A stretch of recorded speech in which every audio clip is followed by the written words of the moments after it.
Hello Visakha, అందరికీ నమస్కారం. పాత్రికా మిత్రులకి, మీడియా సోదరులకి, ఇక్కడికి వచ్చిన పోలీస్ డిపార్ట్మెంట్ వారికి అందరికీ స్వాగతం, సుస్వాగతం. అలాగే ఇందాక ఈ వేదిక మీద అద్దిరిపోయే డ్యాన్స్ చేశారు. కళన్నా కళాకారులన్నా చాలా ప్రేమించే జిల్లా ఒకటి ఉందంటే అది విశాఖ జిల్లా. ఎంతోమంది కళాకారులు ఇక్కడి నుంచి వచ్చారు, డైరెక్టర్స్ వచ్చారు, మ్యూజిక్ డైరెక్టర్లు వచ్చారు. కానీ విశాఖలో ఒక వజ్రం ఉంది. ఆ వజ్రం పేరే పూరి జగన్నాథ్. నాకు హాలీవుడ్లో ర్యాంబో తెలుసు, ఇక్కడ టాలీవుడ్లో మా ర్యాపో తెలుసు. ఈ సినిమాలో తను పడిన కష్టం అట్టా ఇట్టా కాదు. సాంగ్ షూటింగ్కి వెళ్ళా ఒకరోజు చూద్దామని సెట్కి. తను నిరంతరం కష్టపడుతూనే ఉంటాడు. తన ఎనర్జీతోటి, ఇక పూరి జగన్నాథ్ గారు డైలాగ్స్ తోటి, మణి శర్మ గారు మ్యూజిక్ తోటి, తన స్టెప్పులతోటి, స్టెప్ అమ్మార్ మీరు చూశారు, ఇందాక టీజర్ చూశారు. ఇది ఒక అద్భుతమైన సినిమా కాబోతుంది మా పూరి జగన్నాథ్ గారికి. మళ్ళీ పూరి ఎక్కడ తగ్గడో, కరెక్ట్గా ఒక ట్యాబ్లెట్ వేస్తాడు అంతే. ఆ ట్యాబ్లెటు రేపు 15వ తారీఖు రెడీగా ఉంది.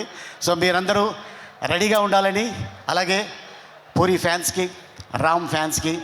ఇందాక మరి పూరి జగన్నాథ్ గారు తీసిన సినిమాలో అవ్వచ్చు, మొదటి సినిమా బద్రి, ఆ తర్వాత బ్యాక్ టు బ్యాక్ ఒక డైరెక్టర్కి ఇన్ని సినిమాలు, ఈడేట్ అవ్వచ్చు, అమ్మ నాన్న తమిళమ్మ అవ్వచ్చు, శివమణి అవ్వచ్చు, ఒక టెంపర్ అవ్వచ్చు, ఒక బిజినెస్ మ్యాన్ అవ్వచ్చు, అలాగే బుజ్జిగాడు ఫ్రమ్ చెన్నై, తర్వాత మళ్ళీ కెమెరామెన్ గంగతో రాంబాబు, ఆ తర్వాత మళ్ళీ ఇప్పుడు స్మార్ట్ శంకర్ అయిన తర్వాత, సో మన అందరికి తెలుసు కోవిడ్ మొత్తం ప్రపంచాన్ని కుదిపేసింది. ఆ టైంలో లైగర్ సినిమా ఒక అద్భుతమైన చేయాలని చెప్పేసి అనుకొని ట్రై చేశారు. ఓకే, భగవంతుడు మనకి అవకాశం ఇవ్వలేదు.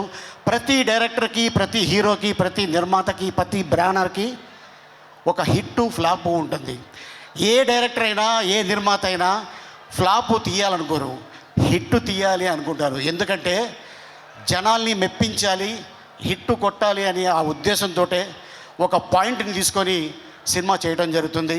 మళ్ళీ ఇప్పుడు ఈ ఆగస్టు 15th రాబోయే సినిమా డబుల్ స్మార్ట్ శంకర్. ఇక మా ర్యాపో థియేటర్కి పట్టిన తుప్పిని వదిలిపెట్టడానికి 15వ తారీఖు వస్తున్నాడు.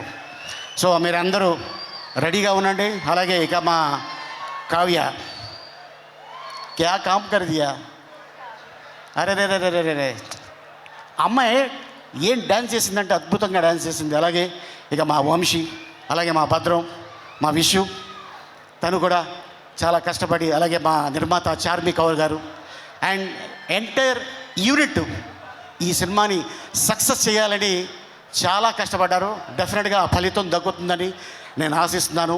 సో మా నమ్మకాన్ని మీరు ఒమ్ము చేయాలని నేను కోరుకుంటున్నాను. ఈ సినిమా పెద్ద హిట్ అవ్వాలని ఆ భగవంతుడిని కోరుకుంటున్నాను. ఈ అవకాశం ఇచ్చిన విశాఖ ప్రజలకి ధన్యవాదాలు. Thank you so much. Once again happy friendship day. Oh happy friendship day Ali గారు. మీకు కూడా థ్యాంక్ యూ సో మచ్. కాదు, మీరు ఆ లాస్ట్ డైలాగ్ ఏదో ఆ లాంగ్వేజ్లో ట్రై చేస్తారేమో అనుకున్నా నేను. ట్రైలర్లో వచ్చింది, రోహిణితో చెప్తున్నారే, అది ఒకసారి అదేదో భాషలో విని, దాని అర్థం ఏంటో తెలియదుగా. ఇది అర్థం ఏంటంటే, ఇది అమెజాన్ ఫారెస్ట్లో ఒక లాంగ్వేజ్ ఉంది. ఆ లాంగ్వేజ్ని కనిపెట్టి ఆ క్యారెక్టర్ని క్రియేట్ చేసింది పూరి జగన్నాథ్. ఈడియట్లో మీకు తెలుసు, బండి మీద ఎందుకు వస్తానో, ఎందుకు ఇసుకేస్తానో నాకే తెలీదు. ఆ ఇసుక బీదర్లో దొరకదా అని మా అన్న అడిగాడు. అది అక్కడ దొరకదు, ఇక్కడి నుంచి తీసుకెళ్తున్నాను అని. కానీ ఇసుకే చూశాడు, కానీ నేను తీసుకెళ్ళేది ఇంకోటి బండ్లు. అదనమాట.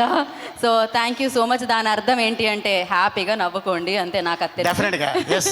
నా కోసం ఆ లాంగ్వేజ్ కనిపెట్టి రాసి ఇవి అద్భుతమైన క్యారెక్టర్ సృష్టించి చేశా. అండ్ నేను కూడా ఆ బట్టలు ఇందాక అడిగావు కదా, అది బాగా చల్లగా ఉంది. బొంబాయిలో షూటింగ్ చేసాం. అది కాయ కచౌడి అన్నమాట. ఓకే అండి.